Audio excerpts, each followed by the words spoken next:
let's move on and try and catch up with another story if time allows us. Well, there's this story about the KQ Stowaway. It has taken, there's a new twist to it. Now we're being told the man has come out, and it seems he's the 2 years now. The individual that was pictured prominently in the papers. And we're told on the Star that KQ Stowaway cold case or cover-up. Aviation experts claim the body that dropped from the sky belongs to a Somali. I don't know, we all know Somalis. If you look at this picture, I don't think this looks like a Somali individual. I mean, first of all, is it a real photo or is it was a reconstruction? Yes, it's a reconstruction. Yeah, so there's a lot of room for deviation from the realistic. It cannot be accurate. Yes, yeah, and then another issue that I would like to bring out that is being said, put on the front page of the Daily Nation is that the Sky News actually pulled down that story because they said it's misleading, and obviously the individual they were talking about came out and his family is in support of his identity, but then he's going to seek legal redress. I don't know how successful he would be in suing. He would be successful. Because if you watch, what the course of action would be. That, defamation? Defamation? Of character? Yeah. No, I really don't think so. I think this was a genuine error on the part of the journalist. And they literally were trying to figure out who he is. And I think he made a commendable effort coming all the way because, of course, this, as we know, had it happened in Kenya, nobody would have cared.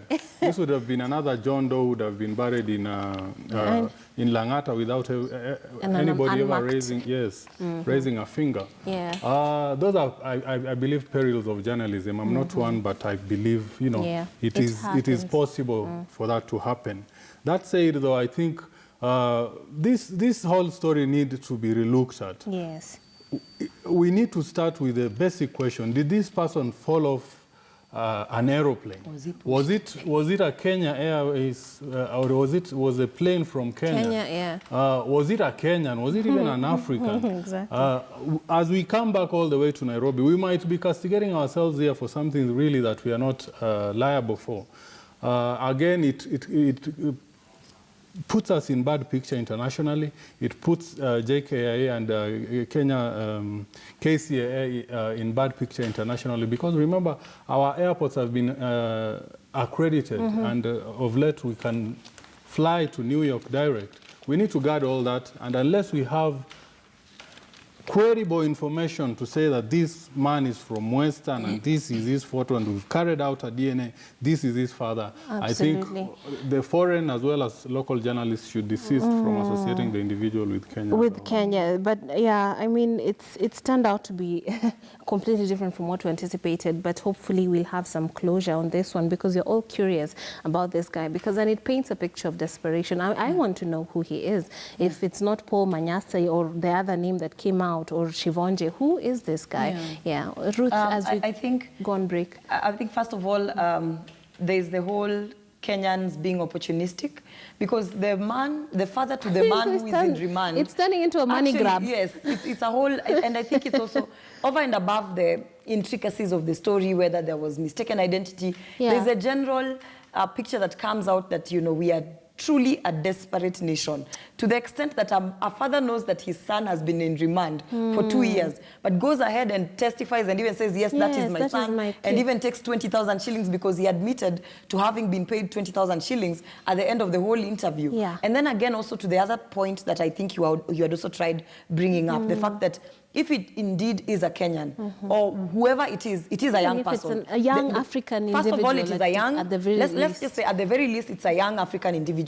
If that image is a curation of the person who fell from the plane, then it's clearly an African man, not a Somali, as they're trying to say. It's clearly a black. Well, Somali is African. Somalis, and Somalis are also Africans. So Europeans, we all look the same. But then again, that's another thing. The thing is, even if it's a Somali man, Somalis are Africans. We need to get to the bottom of this. The point is that we are in a generation of young men and women and youth who are desperate enough to take all measures possible to escape the poverty that is and the desperation that is in Africa. And that's the same case for what is happening on the borders of the seas, where you see Africans from West Drowning African countries, North African countries, crossing the sea, dying in the process, trying to find a better life for themselves. Can we build our countries? Can we provide jobs for the young people? Can we generally just instill hope in our generation that, you know, you can actually begin somewhere, work from somewhere, and make it in life? Because again, this is going to extreme lengths. If they are claiming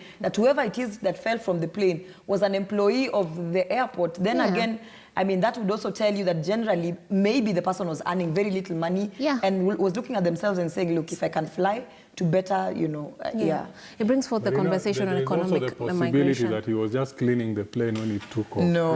No. Let's take a short break. When we come back, we'll have more for you right here on Morning Express. Not go too far.